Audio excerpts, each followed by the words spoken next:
Welcome to the K-State Insiders, your Kansas State sports show.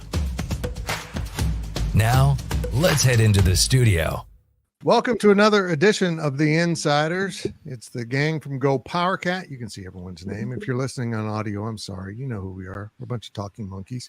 And our own friend, good guy, and KU graduate, Kellis Robinett, to help us get prepared for Saturday's, I'm going to say it one final time, Sunflower Showdown. Kellis, how do you feel about that name? I mean, I'm good with it, but I'm also open if you got a cooler, edgier name. I'm not married to it either. Yeah, I'm now pushing the Abolition Bowl to celebrate the history and the founding of the state of Kansas. Sunflowers are nice and they're pretty, but I don't want them to be named after a football rivalry. So that's just where I'm at. What about a grocery store? Well, you know, who was that? Was that you, Gilbert? Yep. Brian Gilbert is joining us from Kansas City. He came in after watching his Steelers win on Sunday night. He stuck around in Pittsburgh and flew in today, missed the press conference, made me have to work. Yep. I had to work. And he will be in Kansas City, as will Kellis, for Wednesday's Big 12 Media Day. Let's start there. Kellis, can you believe it's almost basketball season? What the hell happened here? We were just getting ready for football. It happens too early every year. We're about to enter the worst time of the year, crossover season.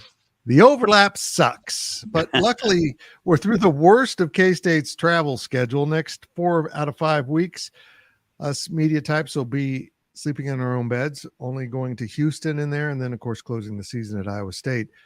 And let's do this. Brien Hanley, the schedule finally kind of turns to K-State's favor. They now have more home games than road games. They have an off week in there to get healthy. And let's be honest, that was a pretty rough stretch they went through with BYU. Granted, Oklahoma State wasn't what we thought they would be, and followed by a really good Colorado team and West Virginia. The toughest parts behind them, but ahead of them are some traps, some stumbling blocks. And now K-State just needs to lock in on every game, don't they? Yeah. I mean, here's the thing. Look, the conference is so wide open. There's so many teams that are kind of muddled together. So I think that's a good thing for K-State. And when I say that is because you mentioned traps or stumbling blocks. They're really not. They're really teams that are competing, honestly, to be able to win this conference if enough things fall their way. So it's a good thing, for K-State to say, you know what? We got to – first of all, it's Kansas. That's this week. Now, I don't know that Kansas can necessarily win the conference. I think they've lost too many games, but other teams have not. So I just think it's a good setup. There's a lot of good football teams. This will raise the profile of K-State a little bit as long as these teams keep winning. Some of them have to play each other, but that's fine. I think K-State just needs to lock in. If K-State locks in, then everything will be fine. Kellis, I thought it was interesting today that Chris Kleiman said he didn't like the demeanor of his team getting off the bus at West Virginia, and he was a little worried about it. They kind of pulled it together. That felt like a trap game to me, sandwich in between Colorado and Kansas, but they took care of business. I don't see any way K-State isn't motivated, but I also think Kansas is going to be really motivated for this game because after everything that's gone wrong with the Jayhawks, it's still a good football team, and this saves some face. Well, I think Kansas is actually catching Kansas State at a pretty good time here. They're coming off a bye and a get-right game against Houston. You can argue about how good or bad the Jayhawks are, but at least they should enter this game confident. Whereas Kansas State has played on the road in a very emotional game at Colorado, went to West Virginia, another tricky travel spot. They win that one. Now they got to come back tired and play Kansas, who I think probably for the first time in a long while, we can say this game probably means more to Kansas than Kansas State. Yeah. Just because this is the one thing that can salvage their season. And let me tell you this. The Jayhawks right now, they're the ultimate potential spoiler team in the Big 12. Look at who they got next. Kansas State, Iowa State, BYU, Colorado. Even if they just win one of those games, they could ruin somebody else's season. Brian just said, they're out of the championship mix. I agree. But if they were to win all those 4, oh, my gosh. I mean, what a turnaround. So, yeah, I mean, I'm sure Kansas State will still get up for this game, just like Chris Clemens said. They're never down for Kansas. That's why they win this series so often. They're the better team, and they take the rivalry more seriously. They'll be up for it, but I got to tell you, 10 points, 10-point spread seems a little high. I think this is a good opportunity for Kansas to at least keep it close. Cole, this KU team is much better than its record would indicate. Devin Neal's legit. There's some dudes on that defensive side that'll play in the league. And I'm still a fan of Jalen Daniels. He went through his struggles, but he's dangerous. And if he figures it out, he's going to absolutely shred a defense somewhere along the way. Yeah, the old saying, you're only as good as your record indicates, I think is true, but there's also a lot of, I don't want to say, how do I say this? There's a lot of storylines behind this Kansas team. You know, the offensive coordinator leaves, goes to Penn State. Now you hire Jeff Grimes, who didn't make it at Baylor, and it's pretty apparent early on that there are some serious growing pains with that offensive staff and trying to adjust that to the Kansas offense. It felt like they had decided to lean on the arm of Jalen Daniels as opposed to the legs of Devin Neal and Daniel Highshaw, and then they finally start to figure it out on the offensive side, as opposed to Kansas State. You know, there was some growing pains, but not as many because Connor Riley had been here for, you know, his entire time with all of these offensive players. And so I think with Kansas, they're starting to figure it out. And if you're K-State or the rest of the Big 12, that's a little scary. Mm-hmm. I think that in these kind of rivalry games, you can throw basically everything out the window. And I do agree with Kellis. I think this game has the potential to be really close. But the fact that this game is in Manhattan, I think pays major dividends for this team, because if this game was being played in Lawrence and you're looking at back-to-back road games, surely they wouldn't play three road games in a row, but you're looking at back-to-back road games, then it becomes very, very tough to go on the road to your rival. I think that this game being in Manhattan helps, but this KU team, I think because of the preseason expectations, guys, nobody is overlooking Kansas. Yeah, I agree. And Ryan Gilbert, if we're really honest, last year's game was in Lawrence. KU was the better team for almost the entire game, but K-State found a way to win. They did that without Jalen Daniels. So I would think this game has K-State's attention. Yeah. And real quick, guys, I apologize if my audio's, you know, maybe not the best or my lighting, whatever. I tried to plug in the microphone and then I couldn't hear you guys. So we're rolling with this. But yeah, I mean, I was out in the Bahamas last year for that game. So, I mean, Baha Mar was rocking, and it was, you know, obviously didn't get to follow it as closely as you guys did. But, you know, heading into this season, you know, teams have kind of like their power ratings, the expectations, excuse me. And obviously Kansas hasn't lived up to those, but, you know, I don't think you can get far away from those, right? They're usually pretty accurate. And so, you know, Kansas is going to put up a fight here. You know, I know the Big 12 is wild. It's unpredictable. And so, you know, I've said this a few times here on the show, guys, like if you're Lance Leipold, I think you can, it wouldn't be difficult to kind of convince your guys that, excuse me, a Big 12 title is not impossible. Sorry. Did you bring back a cold from? Well, you know what, Fitz? I had to drop somebody off at the airport after getting maybe 2 hours of sleep. And then the next night I got to fly back early. So I'm going to be blunt. I'm not feeling great right now, guys. I'm sorry. That's all right. That's all right. The setup is not helping, is it? No, you're fine. You're fine. I'm jealous you got 2 hours of sleep after the West Virginia game. I got about 45 minutes.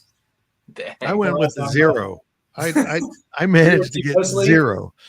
I got a good 8 hours. Yeah, me too. Me too.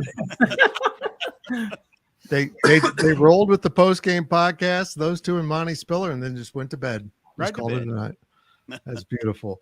Kellis, what is the state of this K-State team? They seem to have found themselves. I mean, yeah, 6-1, first time that's happened since 2014. I mean, going on the road and winning at Colorado has turned out to be a lot better win than I think people gave him credit for. You could really look at some of the other ones like West Virginia and Oklahoma State, Arizona. I mean, in hindsight, I don't think those were all that impressive. But, man, that win at Colorado is looking nice. And I think it's just impressive the way they've won games. They go to Colorado and they ground and pound behind DJ Giddens and win that one. Then they go to West Virginia and throw all over the Mountaineers. So it's a good mixture here, what they're doing. I think they've done a really good job shaking off that loss at BYU. Really haven't had much struggle since then. The only kind of fear you would have with the Wildcats moving forward is there have been a few times during the Chris Kleiman era when you think things couldn't get any better, it comes to a crashing halt. They haven't handled success the best over the years, so you kind of got to wonder, is there an upset that you don't expect coming? Chris Kleiman, I forget the exact stat, but every single year he's been at Kansas State, he's lost as a favorite in games you don't expect him to. So that's really what they have to guard against right now. But if they keep doing what they're doing and move the ball both ways on offense and make some big plays on defense, this is a team that's going to be in the Big 12 championship race till the end of the season for sure. Big B, that was an impressive win in the fact that West Virginia did a great job taking away DJ Giddens in most of the run game. And so Avery Johnson, who was limited, they didn't want him to run, and he did not, to kind of heal up from the physical nature of the game at Colorado. He's feeling much better today, he informs us. But they went to the air. Avery threw it all over the place. I'm not sure how you defend this K-State team. You got to pick something to try to take away, and I'm not sure which one it is. I imagine teams will stick with the run game, but that didn't work out well. It didn't. But you're right. That people are going to continue to stick with the run game to try to take that away. That's only smart. You can't let a team just methodically drive down the field. Although K-State and DJ Giddens and just everybody involved, we don't really run it methodically. We kind of get chunk plays running the football. But teams will still try to take that away. Now, will they be as successful? That's the thing, is that West Virginia, first of all, West Virginia wasn't horrible against the run. That's number one. And they committed tons of resources to stopping the run. Our team's going to still do that. I don't know that Kansas is going to commit that many guys to the box to be able to stop the run. But as I mentioned on the post-game podcast, you can commit those many guys when your quarterback's not running the football. Right. If Avery Johnson's running the football, it's a totally different game as far as running the ball, because there were too many times where on read options, he's just giving it, versus if he pulled it one time, he's running for a minimum 15 yards. So, and I understand why they did it. I'm not faulting them at all. But if he's able to run against KU, which I suspect that's going to be the plan, then KU's not going to be able to commit that many guys to inside of the box to be able to stop the run. They're just not going to be able to do that. But in fairness to the University of Kansas, Cole Carmody, their back end of their defense is a lot better than West Virginia's, which was depleted by injury. They've got some dudes back there that they feel confident can operate in man and maybe try to take away K-State's receivers. No doubt. I mean, you look at what those guys are doing in the back end, specifically Kobe Bryant. This is a guy who I want to say, what, he had 2 interceptions last week? So 3. Yeah. I mean, this is a guy who's playing really good football right now, and he's a confident player. And I don't think that the juice in this rivalry should be forgotten, guys. Like, I understand that players on social media talk, and that's what they do. But if you think back to when Dylan Edwards had committed to K-State this past spring, Kobe Bryant had sent out a tweet that, said something along the lines of, who even is this guy? It doesn't matter. And then him and Avery Johnson had gone back and forth during basketball season. Avery Johnson had tweeted something about how K-State was going to win the game in football again, and Kobe Bryant responded with something else. And so there's a lot of drama that's going on between these two teams. Specifically, Kobe Bryant, he likes to be at the center of that. He's gone on different podcasts and such and talked about the rivalry with K-State. And so it's pretty fair to say that the players on KU don't like the players on K-State, and I would say that the players on K-State don't really like the players on KU. And so it's not just the fan bases that feel that animosity. But you're right, Fitz. I mean, if K-State wants to win this game, they're going to have to throw the football, and it's an interesting matchup, because does K-State have the receivers to go blow for blow with the Kansas defensive backs? I don't know. Gilbert, I love a little hate in a rivalry. Not over the top, but, a little friction is pretty good. I think some rivalries get carried away. This one hasn't, in part because it's been so lopsided lately. But there's been some stuff going on this week that's kind of distasteful. But a rivalry's good. It gets both fan bases engaged and kind of warms up the entire state. Yeah, it's good for both schools. It's great for the conference, right? Ratings and stuff. We're talking about, Colorado and that. Like, it's good for everybody. I know K-State fans want to see KU lose, and I know I get that 100%, but it's so much better that we're talking about. And I know KU struggled this year, but we're talking about more of a meaningful game. Going back to last year, a meaningful game. That's what a healthy rivalry really is supposed to be about. It's not supposed to be lopsided. So KU, on the come up, I know they've struggled, like I said, but Leipold having his program in a good spot it's great for everybody, both sides. By the way, folks, if you're in the chat, make sure you drop some questions.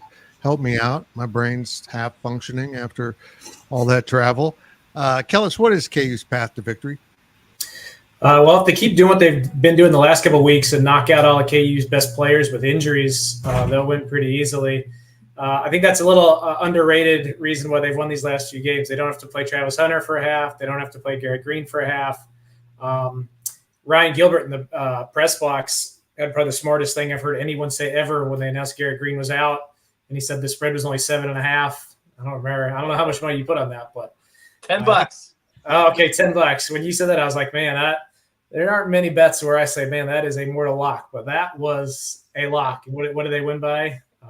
20 plus, almost 30. So, all kidding aside, yes, if Daniels, Neal, and Bryant all get injured in the first half, then Kansas State will roll here. But aside from that, I think you guys have already hit it on the head. I think as long as they can stay balanced on offense, I think if they stay balanced on offense, then they got a good shot in that regard. I think the thing you got to keep an eye on defense is that when they have struggled this season, it's obviously been against the pass and against mobile quarterbacks. And that is what Jalen Daniels is. What kind of Daniels do we get here? Do we get the good Daniels we saw last week against Houston, where he's throwing 3 touchdowns and no interceptions? Or is that kind of a mirage and he goes back to the guy we saw at Illinois, who's turning the ball over and just looks really, really bad? So I think if they can make him play like the bad version of himself, they'll win. If it's the good, then it'll probably be game.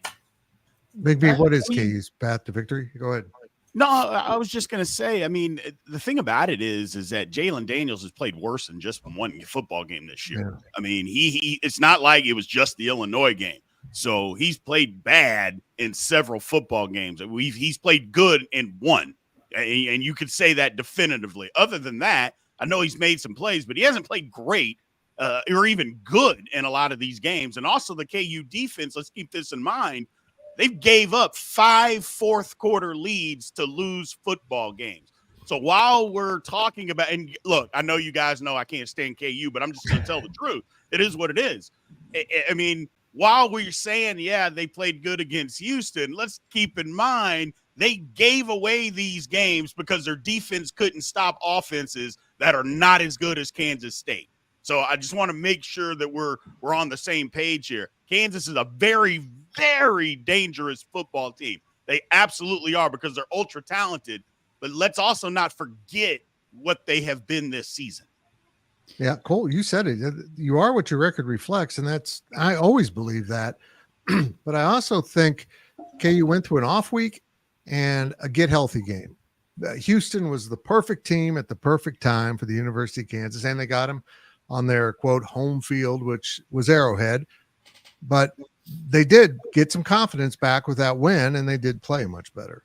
Yeah, and guys, again, if we're just being completely honest here, I don't know if this Kansas team is the same team on the road as they are, quote unquote, at home. Kansas has yet to win a road game, and Big B, you just mentioned it. They blew fourth quarter leads in all of those losses. And again, there's 2 ways of looking at it.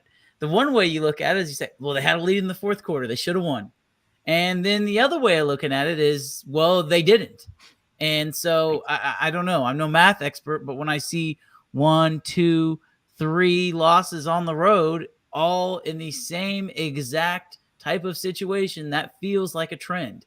And so I'm not ready to say that Kansas has an upper hand or any Vegas has this game as a 10-point spread for a reason. And I think we all agree that that spread might be a little bit too high, but if Kansas State finds itself down in the fourth quarter, they can still very much win this game. No lead is safe if you are Kansas. And I think that plays into the hands of Kansas State, because if you were to just ask me who has the better defense, Kansas or Kansas State, I think unequivocally the answer is Kansas State. And so I don't know. I don't really trust KU. Do I think they can win and upset someone? Yes. Do I think that's going to be K-State? I just don't see it happening. If I can add one thing here real fast, I will say we talked about Kansas' struggles in the fourth quarter. That's very well documented. I would say their struggles at the end of the second quarter has really killed them as much as anything. All those games you're talking about, it's uncanny. Illinois, Arizona State, I forget the other team they played on the road. UNLV, they played them at home. All those losses, they gave up touchdowns on the final play of the first half or close to it. Just, I mean, out of nowhere, where it looked like the other team had no chance, and you're just giving – especially for a team like Kansas State that loves the middle eight that Chris Kleiman talks about so much. If they get a touchdown at the end of the second half and they get the ball at the start of the third quarter, like he loves to do, that could be a big thing. Yeah. K-State scored the last two games, their first possession of the third quarter, just like he likes to do. Ryan Gilbert, you are our gambling expert. We'll discuss the spread on this game and some of the prop bets and the over-under and all that on the pregame show later this week. But how do you feel about that 10-point spread, and what is Vegas doing there? I mean, you know, it's just more complex than deciding they're a 10-point favorite. They often try to balance the money. And what do you think Vegas is seeing? Early initial thoughts, just from my opinion, my perspective. I think it's going to be a tighter game than that. You know, Kansas is going to come to play. It seemed like that get right Houston game. It happened, right? So, but yeah, I mean, obviously you look at what Kansas has done this year. That's why the spread is what it is, right? Earlier on in the year, I don't know the numbers. I'm sure you could probably find it, right? But there's no way that, week 0, week 1 of the year, that this spread is at 10 points. There's just no way. I mean, the metrics, ESPN's FBI, had, KU as its preseason favorite in the Big 12, right? The analytics stopped that. So, it'll be, I'm sure, Fitz, we can break that down more on the pregame podcast with some props and stuff. But, I think that there's some opportunities to take advantage of some stuff that did or did not happen in Morgantown with K-State's props. So that should be fun, Fitz, to go over that. It will be. It will be. Big B, I'm going to give you the floor for the next 45 minutes. Could you explain the Big 12? No. Nope. Can't do it. It's crazy. Seasons can take on a life of their own. I think with KU, it went south. And honestly, I say this on tomorrow's daily delivery. I think I did. But I've never seen anything like it, what KU went through.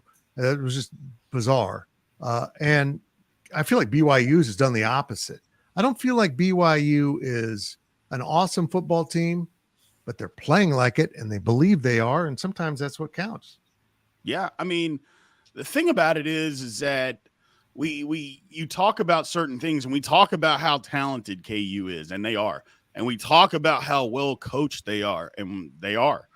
But at some point that has to meet each other to be a good football team, to be able to win. We can't just keep saying they've got all this talent and they've got great coaching. Well, but it's not a good football team. I mean, it hasn't been up to this point. So something's got to give. I think they can get it back together, but I don't think it's just luck either that, oh, man, they just ran into some bad luck. No, once or twice you can say that. 5 times, you are what you are at that point. So, I just think I do think they're talented. I do think they're dangerous. But they have holes. And I think a lot of times that maybe myself was part of that, talking like Kansas didn't have holes on their football team. They had them then, they got them now, and their holes are something that K-State can absolutely exploit. Kellis, the change of offensive coordinator, we thought it would be a big deal at Kansas. This turned out to be a very big deal.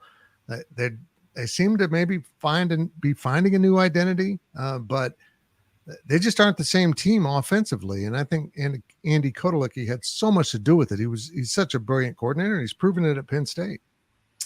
Yeah, agreed. I think that's, the biggest reason they faltered early in the season is because they had a genius offensive coordinator and he left, and they had growing pains. And unfortunately, that's part of football. Kansas State had an offensive coordinator last year that people worshipped, but they found a way to keep the boat going. And Kansas went through some growing pains. I would say also, I think not big enough deal was made about the drop from Jason Bean to Jalen Daniels. I think there's a reason Jason Bean, didn't he make the Colts roster? So he's technically an NFL quarterback. I mean, he's a good player, a lot better than a lot of people gave him credit for. So I think they've missed him. I think they've missed Kotelnicki. But I will say, I watched some of the Houston game, and it looked like, just from my view from the outside looking in, it looked like they were getting back to more of what they were doing last season. A lot of shifting, a lot of pre-snap movement. They would show one thing when they first line up to the ball, then they would actually snap it in a completely different formation. I think that's part of the reason they had more success in that game. Maybe they'll continue that here. That's kind of the big question mark with Kansas right now. You've seen that with a lot of teams this season, like SMU early in the year. Train wreck in the first few games. They have a bye, and all of a sudden they figure some things out. Now they're killing people. I'm not saying there's going to be that big of a change for Kansas here, but Oklahoma State last week, they get a bye. They were dreadful. They get a bye, they come out, and they give BYU a great game. Probably win if they don't lose their quarterback. Baylor, terrible, gets a bye, come out and beat Tech. It can happen, people. So, how much of a change is this really, happening here? Is this something they can sustain, or was it just a little bit misleading because they pounded Houston, the worst team in the Big 12? I don't know. We'll find out. But yes, they've missed Kotelnicki. I think they will, always miss him. He's a great offensive coordinator. But the question now is, have they figured things out? I guess we'll see. Hey, Fitz, I want to ask you this question because I know that you and Big B do a really good job, obviously covering the conference. But when you look at KU's schedule, specifically their Big 12 schedule, they went at West Virginia. They lost that game in the fourth quarter. There was a rain delay. I think people forget that. Maybe it killed a little bit of momentum in that game. But there was a pretty significant delay where where West Virginia came back and won. I think, to me, their biggest blemish on their record right now would be that loss to TCU, 38-27, where they didn't even look competitive. Guys, that is the game that gives me the most pause with Kansas, because I think there are, as we said, quote unquote, excuses the rest of the way. You lose at Arizona State in the fourth quarter. You lose at West Virginia, like we mentioned, and then you beat Houston. So I guess, Fitz, I'm looking at their schedule in the Big 12, and it's like, how many teams would win all of those games? Like, it's not an easy schedule by any means, but they have not been tested yet outside of that game against Illinois. That ultimately that Illinois football team ended up being pretty good. I don't think that Kansas has played a team that has the talent that K-State has. UNLV's turned out to be pretty good. Yeah. Ryan Gilbert, has Illinois stolen Kansas's season? I feel like they switched identities in there. KU was supposed to be the top 20 program. Illinois finds a way to win that, and now they look unstoppable. You guys know who to blame for that, right? Okay. Glenn. Glenn took it all to Illinois with him, so it's all Glenn's fault, man. It's all his fault. Yeah, it's interesting what's taking place. And Kellis, that's why I love college football. I mean, you knew the Chiefs are going to be good and other teams are going to be good in the NFL. You're dealing with a bunch of kids here, and now with the NIL and transfer portal, it shuffles the deck every year.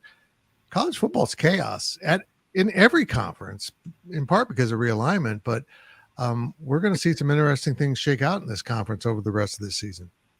Well, I'll give you an example of how unpredictable things have been. If you told me before the season to tell you the teams that I thought would be the two worst in the Big 12, I would have said BYU and Arizona State. And they've got 2 losses combined. It's wild. And the teams that I thought would have been good would have been I would have said Kansas State. They've been pretty good. But you point at teams that have a lot of returning production, doesn't necessarily mean what it used to. You can overhaul your roster really fast. If you hit on the right NIL transfers, things get better real quick. And that's what we're seeing is just total chaos. And now you got 16 teams and nobody's playing the same schedule every week. It's just madness. And, you look at the standings right now and you think, man, Iowa State and BYU look like they're on a collision course for Arlington. But, I don't know. I think it's really going to come down to some of these teams at the bottom who steps up and plays spoiler and ruins some of these guys' season. Because if it just takes one weird game to get K-State, Colorado, and some of these other teams back into it, I think it happens. And Big B, we're seeing the importance of having your quarterback. Yeah. First, Oklahoma State's quarterback fell off the end of the earth. And they decided to go with the backup on Saturday, and he looked really good, and now he's injured. Yeah. So they're back to Bowman, and he's hard to watch, man. Jeez.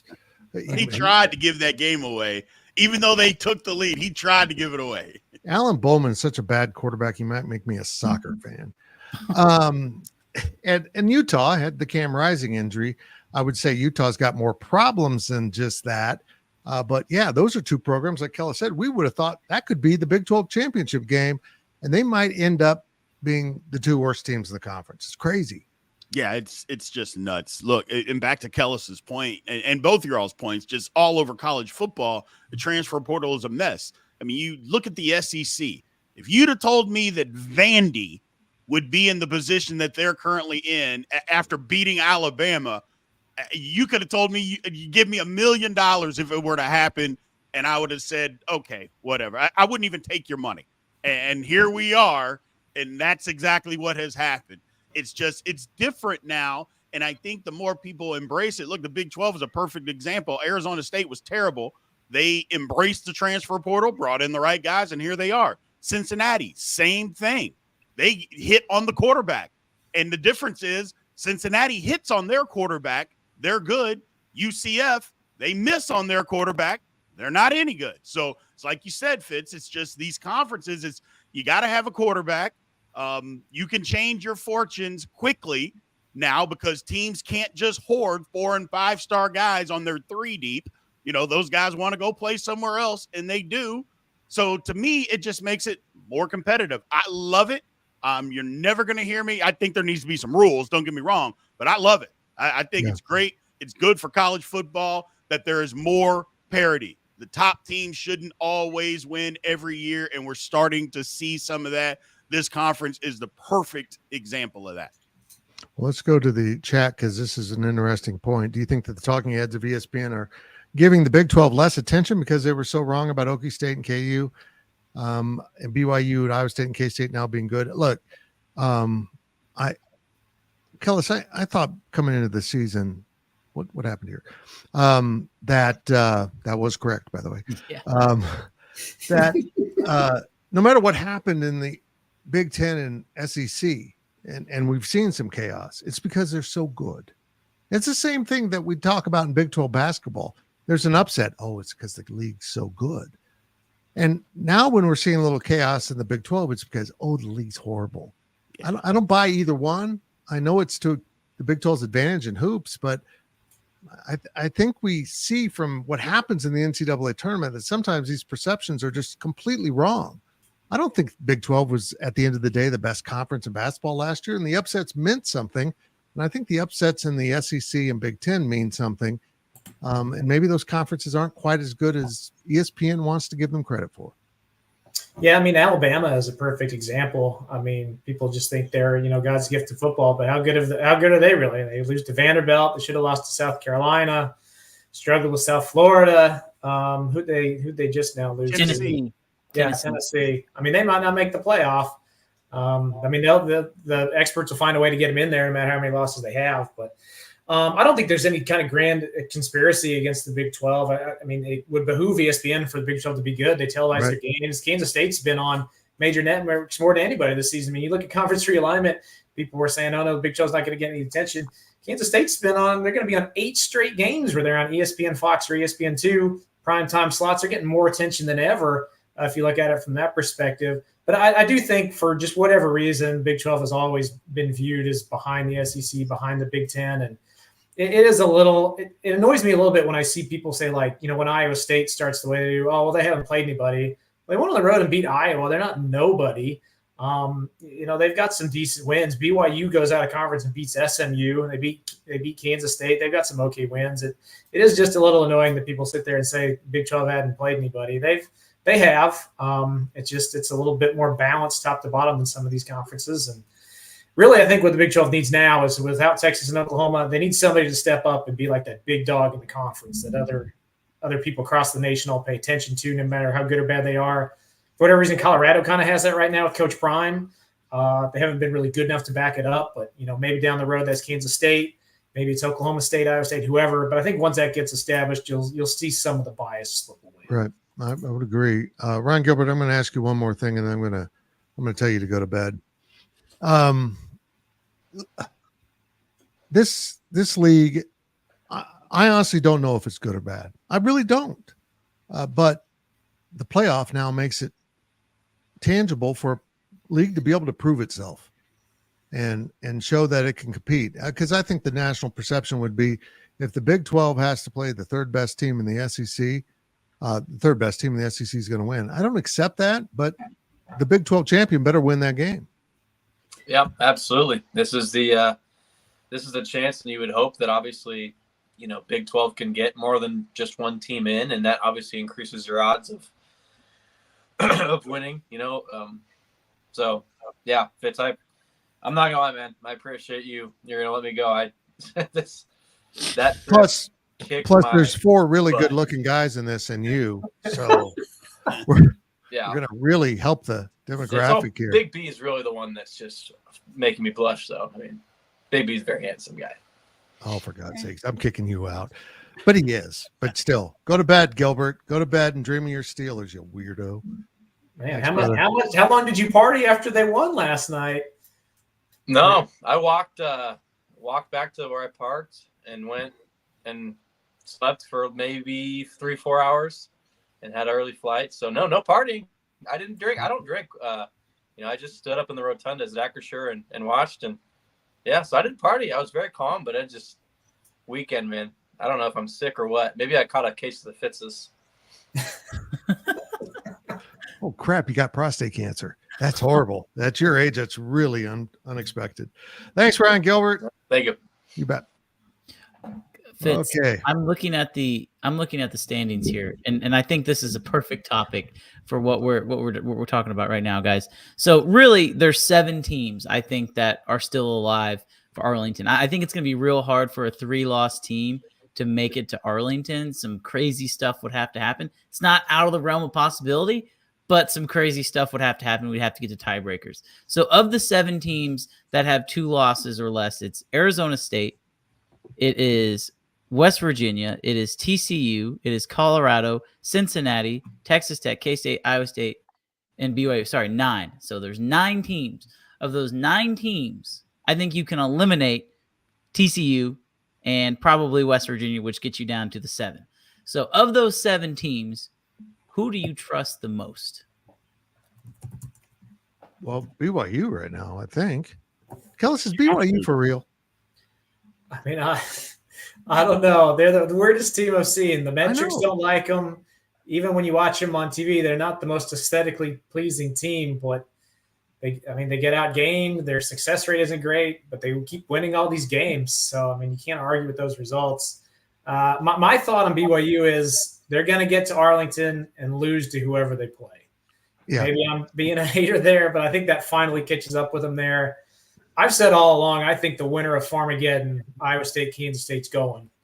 I think I'll stick with that. BYU versus whoever wins that game. Yeah. Big B, I think that's where we're headed.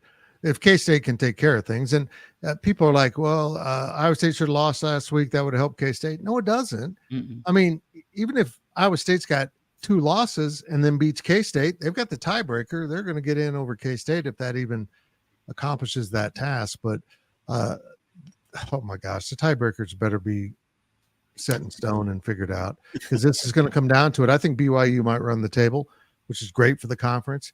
It brings a great deal of value. If they lose the Big 12 championship, that national brand, their national following might get them in. And, you know, I think that's possible. The only scenario I see at this point for the Big 12 to get 2 teams in is BYU's unbeaten and loses that game. But we're just headed for an amazing final 6 weeks of the season. Yeah, I mean, it's BYU.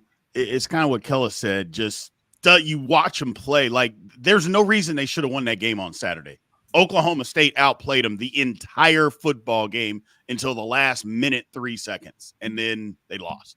So it's just, you know, I just have a sneaky feeling. Watch out this weekend at UCF. UCF can really run the football. BYU just gave up 1,000,000 yards to Oklahoma State. And Oklahoma State hadn't been able to run it all year long, and they figured some stuff out. Just watch that game this weekend. It might be interesting. But you're right, Fitz. The best case scenario for the Big 12 is if BYU goes undefeated and then loses in the Big 12 title game, because by that time, if they go undefeated, they're going to be in the top 10, probably the top 7 at that point in time. They'll have to be. Too many other teams will have lost by then because they're playing each other. And so they will have to be in at least the top 7, maybe higher. And then K-State comes in and beats them, which I'm going to call that. I'm going to say that. I just like this K-State team. I like where they're at. They go in and beat them. That'll get 2 teams in. But, I wouldn't say 3 because I don't think Iowa State. They're not going to take Iowa State. They're not going to take a team from the Big 12 with 2 losses. They're just not going to do that. That's not unless they happen to win the Big 12. Cool. They're not going to happen because there's Alabama out there that is going to get in, just like Kellis said, that's going to get in, and Alabama could have 3 losses. They're getting in. They're just going to put them in there for money purposes alone. They'll put them in. So 2's great, but then you got to go win the games. Yep. You go win the games. That sets us up more for the future. So here is the app. You guys are talking about the best case scenario. There is a best case scenario that exists where BYU runs the table. I think that's very realistic. I agree. This weekend in Orlando is huge for them. That could be a kind of a trap game for BYU. I'm not sure how that game's going to go. But if BYU goes undefeated in the regular season, and then you get Iowa State at 11-0 and Kansas State at 10-1, Kansas State wins that game to where Iowa State finishes the year at 11-1, and their only loss is to likely a top 10 team at that point in Kansas State. Then Kansas State plays undefeated BYU in Arlington for the Big 12 championship game. Kansas State wins that game. You have Iowa State at 11-1. You have Kansas State at 12-1 with the automatic berth, and you have BYU at 12-1. There is absolutely zero reason why all 3 of those teams should not be in the playoff. Because, guys, if we don't put teams that have 11 wins in the regular season in the playoff, then what are we doing with ourselves? And on that same token, guys, if K-State goes 10-2 and their only losses are to on the road at BYU and on the road at Iowa State, one of those teams, probably both of those teams, are going to the playoff. I'm not saying that it's going to happen, but I think that there is going to be some serious conversation if Iowa State, BYU take care of business, as does Kansas State. I mean, I get it. I totally understand. It would make sense, but they literally just left off a team that had 13 wins and no losses, and they left them out of the college football playoff. I'm just telling you reality. It's not going to happen. They're just not going to do that. Even in this scenario. And it's unfortunate, but they're just not going to do it. 11-1 Iowa State, 12-1 BYU. It would be ridiculous. You're 100% right, Cole. But we all live in this reality, man, of the way that it is right now, and they're not going to do that. They'll come up with the reason, say Iowa State's only played one good team and they lost, so why do they deserve to be in? You'll hear all of it, man. I think 11-1. I think 11-1 safe. It would be real hard to leave an 11-1 team out. 10-2 though. Without a conference championship, I think they'd find it wouldn't matter how small the blemish, they'd find a way to leave them off. Fair or not. Yeah, I would think that the only Big 12 team with a shot at getting in as a non-champion with 2 losses is in Boulder, Colorado.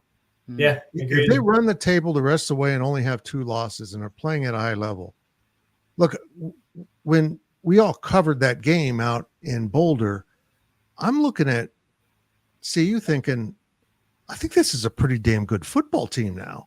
And Shedeur Sanders was beyond elite. And I think they've found something. They've galvanized their team for the first time under Deion Sanders. I think they're pretty good. And if they end up 10-2, and let's be honest, they put up massive TV numbers because of the storylines out there. I don't see the playoff committee passing on them. They want those viewers. They want that story to extend into the playoffs.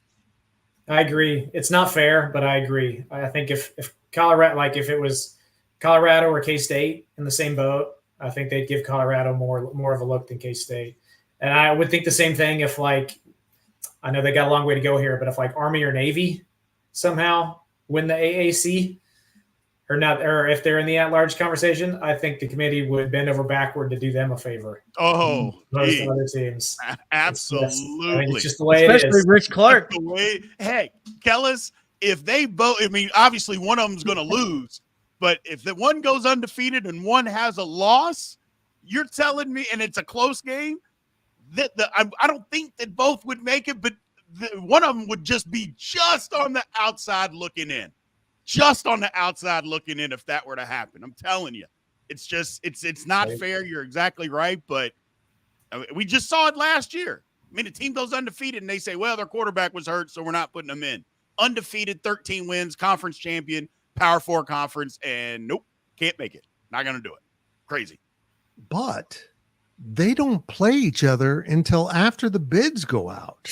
I know. Oh, yeah, that's right.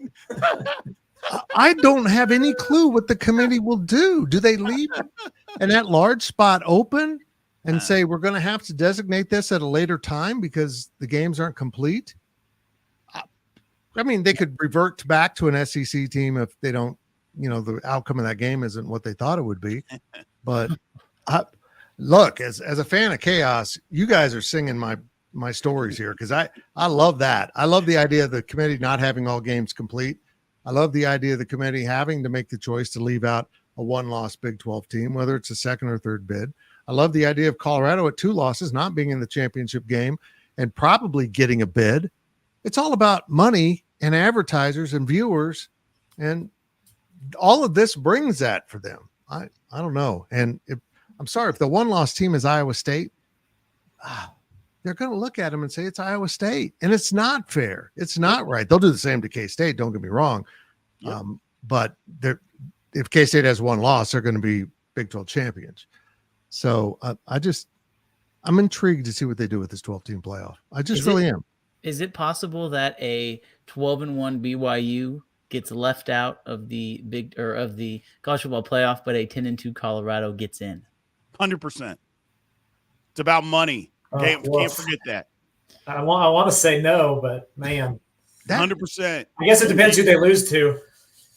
In that scenario, it would be K-State or Iowa State. Cole, you might have come up with the scenario to get 3 Big 12. So you're saying they lose in the Big 12 championship game as their only loss? Yes. Ooh.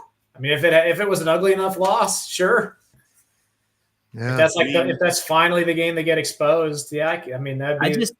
I just think, guys. I think the winner of the Big 12 championship game, or the loser of the Big 12 championship game, rather, assuming that the team is undefeated. So make that Iowa State or BYU at this point. Those are the only possibilities.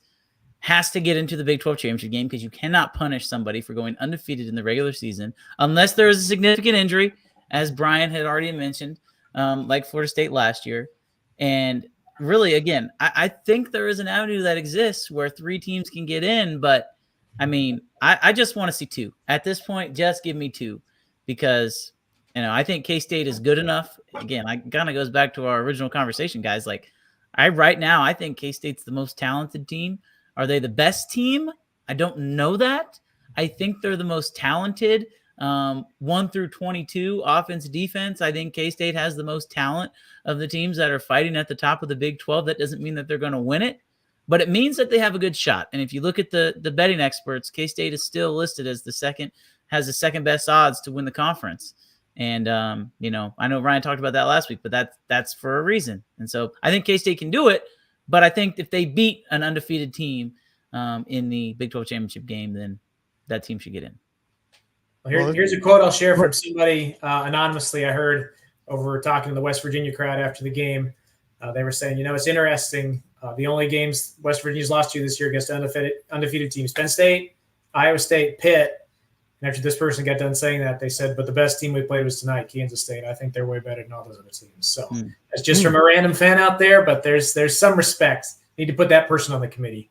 Yeah. Well, just for argument's sake, was moonshine involved in that assessment? Probably. But I mean, that would make it even more forceful. Well, maybe that means the Big 12 to send some moonshine to the committee. It's crazy. Yeah, it's water. I'm looking at some of these comments here. They're talking because it is true. Army and Navy are both in the same conference, so they would actually play in the American Championship game before the big Army-Navy game. But another thing to keep in mind, if both of these teams go into that game, they're both making it because they both play Notre Dame. So if they're both undefeated and they both beat Notre Dame, they can have one loss. One of them will have one loss. I'm just telling you right now, they'll put both of them in. There'll be absolutely no chance that they don't put them in. No chance. Would they cancel the Army-Navy game? Can they do that? No. And just have that be the AAC championship game? Can they do that? Well, I think they might do the opposite. Do they have a location or they play on a home field? They play on a home field. Play on a home field. They might just say, okay, we're going to cancel the championship game and make the game in Philadelphia be the championship game. It wouldn't be the worst idea in the world. That's the first time I haven't come up with the worst idea in the world. Like changing the Sunflower Showdown to the Abolition Bowl. That's a preview of tomorrow's DD. Kellis, appreciate it so much. This will be interesting. I really do believe, I truly believe, if K-State doesn't lock in on this one full-hearted, that they could lose this game because KU's got some really good weapons and a hell of a football coach. Absolutely. I don't know that I've got the cojones to actually pick an upset here. I've been on the Kansas State beat for 15 seasons, and I've seen 15 K-State victories. Wow. So for people out there who think I'm bad luck or something, no. K-State has not lost. It's you. You're the one causing this. KU had won 3 straight before I joined the beat. So, I mean, I'm just saying. Just as a fun fact, guys, let me tell you some things that were not in existence. I don't know if anybody saw this. Oh boy. Things that were not in existence the last time KU beat Kansas State. The iPhone 4 wasn't in existence. The iPod, 4G networks wasn't around. Snapchat, Uber, Instagram, and if you have a 15-year-old child, they were not in existence or younger. But last time that Kansas State lost to KU in football. So just some fun facts that I thought I would throw out there for this very special occasion tonight. That's good stuff. And Avery Johnson was like 4 years old. There you go. I still had some hair on my head at the time. 2009, correct? Yes. Yeah. Would anybody like to guess what the number 1 song in America was? Oh no. Wow. Oh, I don't know. It was Boom Boom Pow by the Black Eyed Peas. Oh. With Poker Face coming in at number 2 by Lady Gaga. Oh, what a great memory of horrible pop music. Well, I'll just say my breakdown for this game is I do give KU a much better shot than normal, despite their record. I think it's a great spot for them. They're more rested. They're coming off their best game of the season, whereas Kansas State, for those of us who made these trips, they're exhausting. And even they're playing games, they're flying back, they're losing a whole day of sleep here. And they've made up for it. They've been able to win, but at some point, it's got to even out a little bit. I think it's close. I think KU makes the game. The reason I think Kansas State wins is a lot like last season. KU had a great shot to win. Will Howard throws a pick 6 right into the arms of a KU defender. I can't remember which one. Dude drops it. If he catches that and runs it in the end zone, it's game over. The streak ends. He doesn't do it. Kansas State wins. I think it's similar this time. I think KU has a shot, but they don't have any closing potential. Kansas State knows how to win close games. I think that's the difference. Cole, this might be the most significant question I've ever asked you, my friend. Do you know the other meaning of Boom Boom Pow?